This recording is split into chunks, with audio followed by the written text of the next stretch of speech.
ओम शांति। अध्याय 5। जाने न जाने मन में है कौन। लखनऊ के आलमबाग वाले इलाके में नीलम मिश्रा का छोटा सा मकान था। नीचे 2 कमरे, ऊपर एक छोटा कमरा और छत। उम्र 45 के आसपास। चेहरे पर हल्की झुर्रियाँ, लेकिन काम करने की स्पीड आज भी 20-25 साल की लड़की जैसी। सुबह 4 बजे उठकर चूल्हा संभालना, पूजा की थाली सजाना, फिर चाय नाश्ता, घर की सफाई, पूरा घर जैसे उसी के इर्द गिर्द घूमता था। कुछ साल पहले तक घर में 4 लोग थे। नीलम, उनके पति और 2 बच्चे, बेटा आयुष और बेटी श्रेया। अब बेटी की शादी हो चुकी थी, ससुराल में अच्छी सेट थी और बेटा इंजीनियरिंग करके पुणे की कंपनी में जॉब पर चला गया था। पति अक्सर टूर पर रहते थे। घर में अब ज़्यादातर समय नीलम अकेली ही रहती थी। बेटा दूर गया पर नीलम का मन उसके साथ ही बंधा रह गया। सुबह उठते ही पहला ख्याल, आयुष ने नाश्ता किया होगा या नहीं। दोपहर में काम करते अचानक दिल घबरा जाए, कहीं ऑफिस में ज़्यादा स्ट्रेस तो नहीं, कहीं अकेला तो महसूस नहीं कर रहा होगा।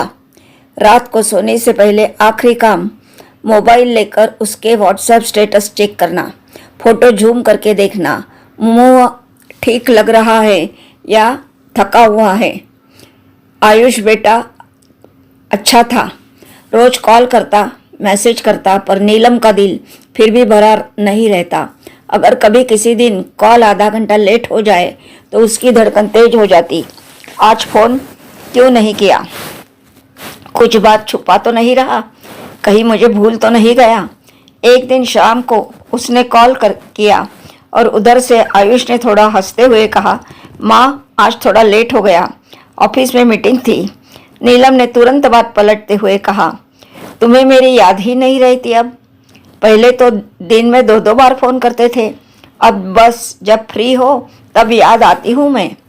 आयुष ने प्यार से समझाया, माँ ऐसी बात नहीं है, बस यहाँ काम है, काम ज़्यादा है। आप तो जानती है प्रोजेक्ट का टाइम चल रहा है। पर नीलम का दिल मानने को तैयार नहीं था।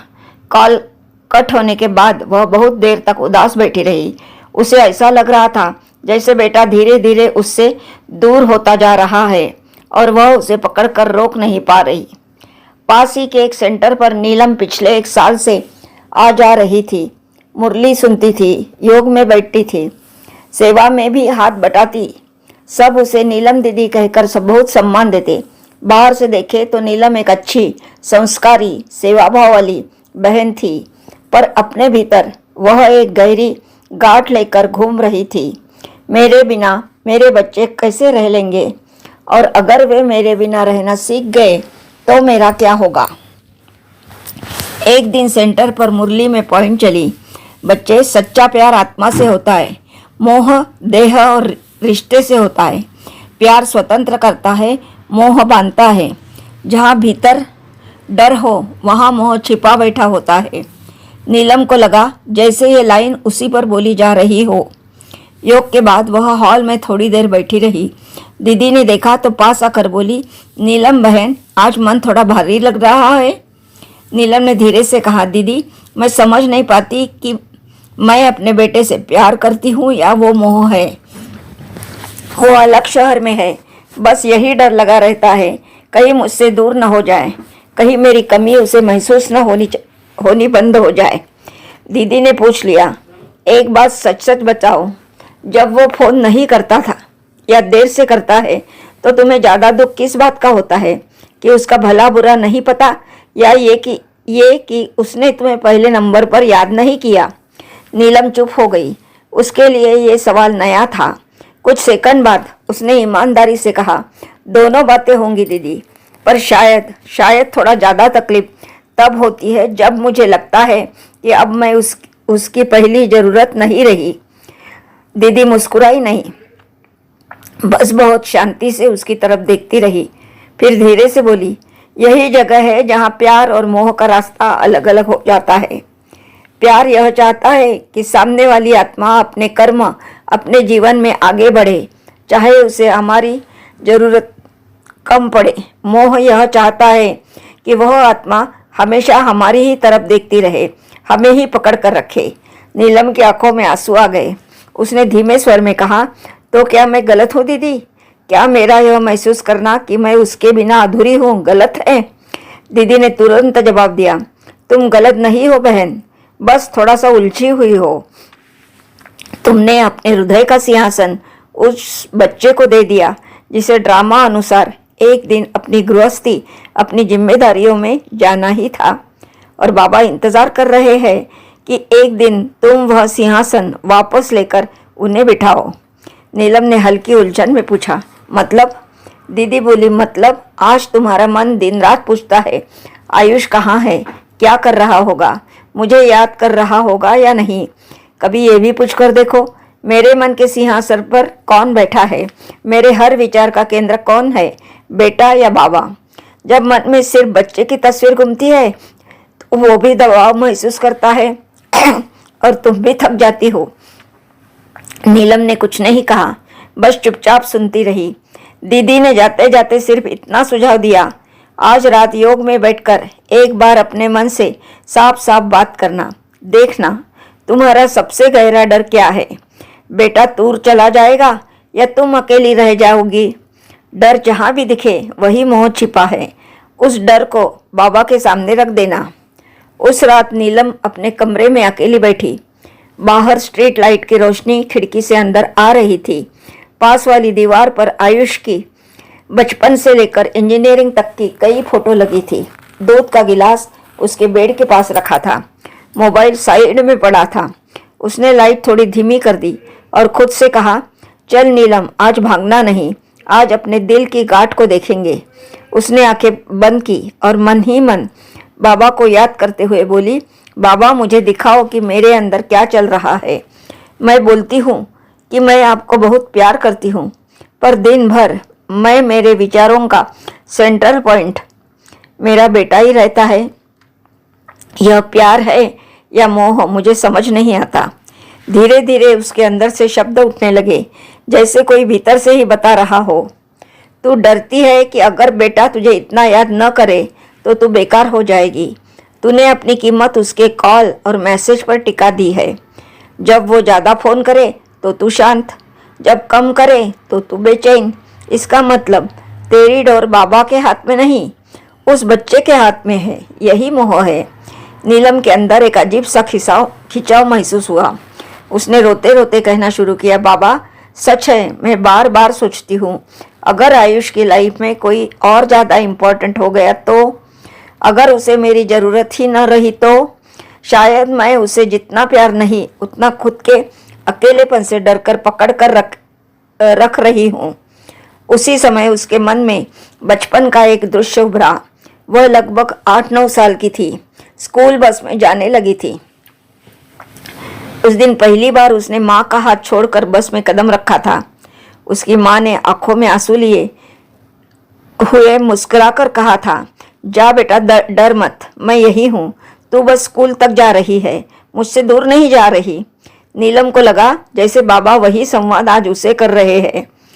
बच्चे, तूने अपने बच्चों को दुनिया की बस में बिठा दिया। उनका स्कूल अभी दुनिया है, उन्हें जाना ही होगा, पर तू यह मत भूल कि वो भी मेरे है, तू भी मेरी है।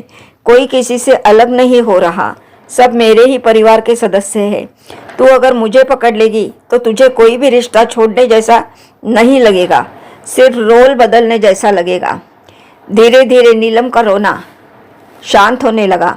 उसने मन ही मन कहा, बाबा मैं आयुष को जबरदस्ती अपने दिल से निकाल नहीं सकती। वो मेरा बेटा है, मेरे दिल में रहेगा ही, लेकिन आज से मैं उसके ऊपर आपका नाम लिख दूंगी। मैं उसे छोड़ नहीं रही, मैं उसे आपके हवाले कर रही हूँ।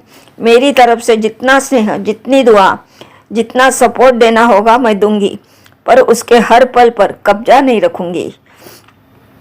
अगले दिन सुबह उसने अपने कमरे की दीवार पर लगी एक फ़ोटो उतारी जिसमें आयुष के इंजीनियरिंग के कॉन्वोकेशन में गाउन पहने खड़ा था। फोटो के पीछे उसने एक छोटा सा स्टिकर चिपकाया, शिव बाबा ये आपका बच्चा है, मैं केवल ट्रस्टी हूँ। फिर उसने फोटो को वापस दीवार पर टांग दिया। पहले पहले यह सब थोड़ा अजीब लगा, जैसे वह कोई ड्रामा कर रही हो। पर कुछ दिनों में उसे अंदर एक हल्की सी सहजता महसूस होने लगी। अब अगर आयुष का कॉल थोड़ा लेट आता तो पहले जितना तूफान नहीं उठता। फोन उठाते समय वह पहले बाबा को याद करती, फिर बेटे से बात करती। बातों का स्वर भी धीरे धीरे बदलने लगा। पहले तुमने ये क्यों नहीं किया, वहाँ ये मत करना, टाइम कंट्रोलिंग की बातें ज़्यादा होती थी। अब तुम खुश हो, अपना ख्याल रख रहे हो, कोई टेंशन हो तो खुलकर बताना, जैसी दुआ भरी बातें बढ़ गई। कुछ महीने बाद एक दिन आयुष छुट्टी लेकर घर आया। लखनऊ की गलियों से गुजरते हुए उसने सोचा था मम्मी फिर वही टोका टोकी शुरू करेंगी, खाना खा लो, ये पहन लो, वहाँ मत जाना। लेकिन घर पहुँचते ही उसने देखा माँ वही है, पर उनकी आंखों में हल्का सा सुकून ज़्यादा है, शिकायत कम। रात को छत पर बैठकर दोनों बातें कर रहे थे। आयुष ने अचानक कहा, माँ आप पहले की तरह मुझे पकड़ कर रखती नहीं लग रही। पहले तो आप हर बात में टेंशन ले लेती थी, अब बातचीत में बहुत हल्कापन है। सब ठीक है ना, कहीं मेरे से दूर तो नहीं हो गई? नीलम हंस पड़ी। देखो पहले तुम टेंशन लेते थे कि मैं तुम्हें पकड़ कर रख रही हूँ, अब टेंशन ले रहे हो कि मैं छोड़ तो नहीं रही। फिर थोड़ी देर बाद वह गंभीर होकर बोली, सच बताओ बेटा, मैंने तुम्हें छोड़ा नहीं, मैंने तुम्हें बाबा के हवाले किया है, पर तुम्हारे हर कदम पर मेरा अधिकार बैठा हुआ था। अब मैं सिर्फ यह याद रखती हूँ कि तुम्हें भी अपना कर्म करना है, अपना रास्ता तय करना है। मेरा काम है तुम्हारे लिए दुआ करना, तुम्हारी डोर को बाबा के साथ जोड़ना, न कि तुम्हें अपने डर से बांध कर रखना। आयुष ने माँ की तरफ देखा। उसे पहली बार लगा कि माँ के प्यार में अब घुटन कम, आशीर्वाद ज़्यादा है। उस रात नीलम योग में बैठी तो उसने बड़ी सरलता से बाबा से कहा, बाबा आज समझ आया कि मोह किसी को छोड़े बिना भी कम किया जा सकता है। मैं रिश्ते को छोड़ नहीं रही, बस अपना चिपकाव छोड़ रही हूँ। मैं चाहती हूँ कि मेरे दिल के बीचों बीच आप बैठे और मेरे सारे रिश्ते आपके चारों तरफ एक गोलाई में सहजता से घूमते रहे। कोई भी रिश्ता ऐसा न हो जो मुझे आपसे दूर कर दे, और कोई भी रिश्ता ऐसा न लगे कि अगर वो बदल जाए तो मैं ख़त्म हो जाऊंगी। अब भी कभी कभी, खासकर त्योहार के दिनों में, नीलम का दिल भर आता है। आयुष अगर किसी साल घर ना आ पाए तो मन में हल्की सी कसक उठती है, लेकिन अब उस कसक के साथ एक और भावना भी जुड़ जाती है। ड्रामा की अपनी व्यवस्था है, बच्चे अभी अपने कर्म पार्ट में है, मैं उन्हें रोकने नहीं, दुआ देने वाली आत्मा हूँ। धीरे धीरे नीलम को ये समझ आने लगा कि असली सवाल मेरे मन में कौन है से भी ज़्यादा गहरा है, मेरे मन के बीच में कौन है।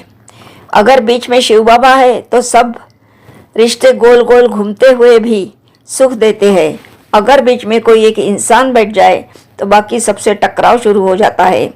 ज्ञान का सार, इस कहानी से प्यार और मोह का फर्क भाव में छुपा होता है। जहाँ सामने वाली आत्मा की भलाई, स्वतंत्रता और प्रगति के लिए शुभ भाव हो, वहाँ प्यार है।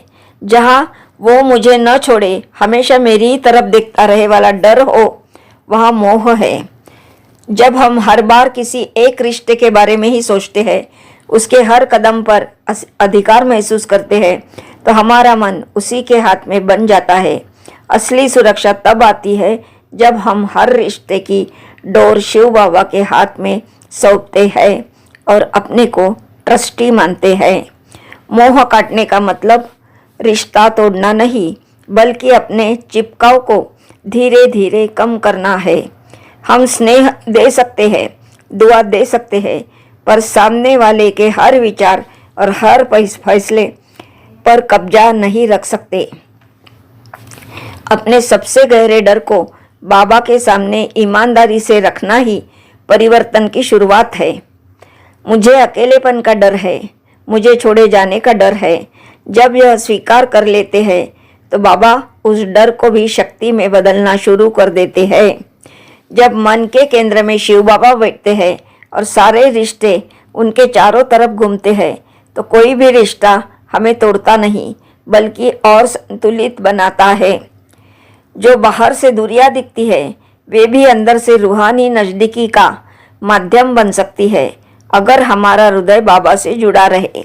ओम शांति। ओम शांति।